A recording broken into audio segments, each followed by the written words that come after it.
अरे रानी, ओ रानी, सो रही हो क्या अभी तक? रानी की जेठानी जोर जोर से चिल्ला रही थी घर के आंगन में खड़े होकर। रानी यानी मैं। तभी मैं भागती हुई अपने कमरे से निकली और बोली, दीदी आ गई मैं। जेठानी बोली, रानी तुम्हारा नाम रानी है, तुम रानी नहीं हो। मैंने तुम्हें रात में ही समझाया था कि सुबह को जल्दी उठ जाना, तुम्हारी मुंह दिखाई की रस्म है। मैंने बोला कि दीदी रात को नींद ही नहीं आई, जगह नई है और मन में थोड़ा डर था कि सुबह आंख नहीं खुली तो। रजनी दीदी हंसती हुई बोली, रानी मेरी प्यारी देवरानी, जल्दी से घूंघट कर लो, अगर माँ जी आ गईं तो हंगामा हो जाएगा। मैंने घूंघट किया ही था तभी माँ जी वहाँ आ गईं और कड़कड़ाती आवाज़ में बोली, चलो अब क्या यहीं गपशप करती रहोगी तुम दोनों? हमने चलना शुरू ही किया था तभी माँ जी ने रजनी दीदी के कंधे पर हाथ रखा और बोली, पता है ना कहाँ से जाना है और कैसे जाना है?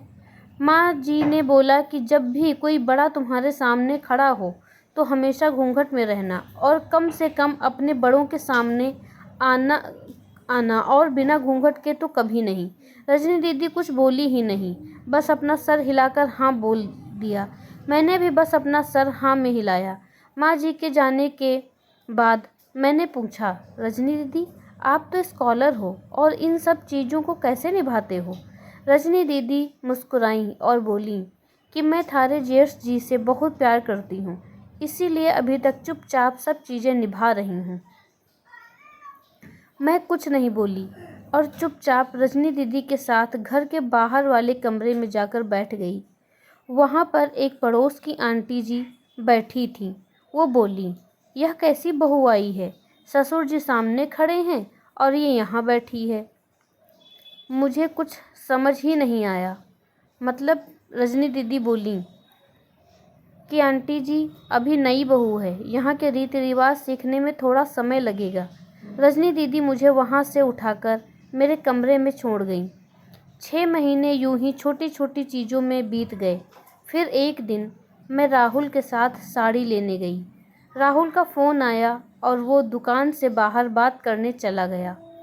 साड़ी की दुकान पर मैं बेधड़क होकर साड़ियाँ देख रही थी। तभी साथ में बैठे हुए अंकल जी खांसे। एक बार, फिर 2 बार, फिर 3 बार। मैंने साड़ी वाले भैया से बोला कि भैया इन अंकल जी को पानी दे दें, बहुत खांसी हो रही है इन्हें। अंकल जी भड़क उठे और बोले, क्या बदतमीज़ लड़की है, ये कुछ शर्म लिहाज है या नहीं? इसे दुकान पर हंगामा देख राहुल बाहर से भागकर अंदर आया और अंदर आते ही अंकल जी के पैर छूकर बोले, मामा जी आप यहाँ?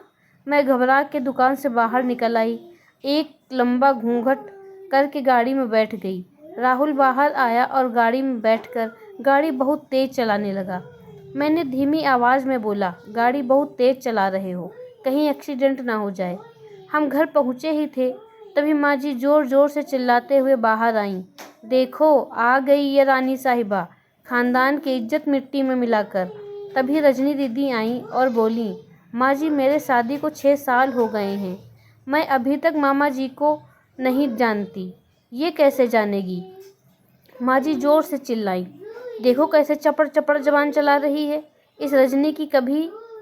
राहुल सबकी बात काटते हुए बोले कि माँ ये दोनों सही बोल रही हैं, अगर ये हमेशा घूंघट करके रहेंगी तो मामा जी को कैसे पहचानेंगी? और माँ आज मामा जी के फ़ोन पर तुमने पूरे घर की शांति को भंग कर दिया है। ये वही समाज है जिसने सीता मैया पर भी उंगली उठाई थी। पिताजी और जेठ जी ने भी अपना पक्ष राहुल के साथ ही रखा। माँ जी थोड़ी देर सोचने के बाद वापस रजनी दीदी और मेरे पास आईं और बोली कि तुम दोनों को अपनी मर्यादा पता है, मुझे उम्मीद है कि तुम कभी भी मेरा सिर शर्म से नीचे नहीं झुकने दोगी। हम एक ही परिवार के सदस्य हैं, हमें हमेशा साथ रहना है। अच्छा वक्त हो या बुरा वक्त, हर सदस्य को अपनी मर्यादा पता है। माँ जी ने मुझे और रजनी दीदी को गले लगा लिया। आपको ये कहानी कैसी लगी प्लीज़ हमें कमेंट में ज़रूर बताइए। अगर अच्छी लगी है तो लाइक शेयर सब्सक्राइब जरूर करें। मिलते हैं अपनी अगली कहानी में, तब तक के लिए धन्यवाद।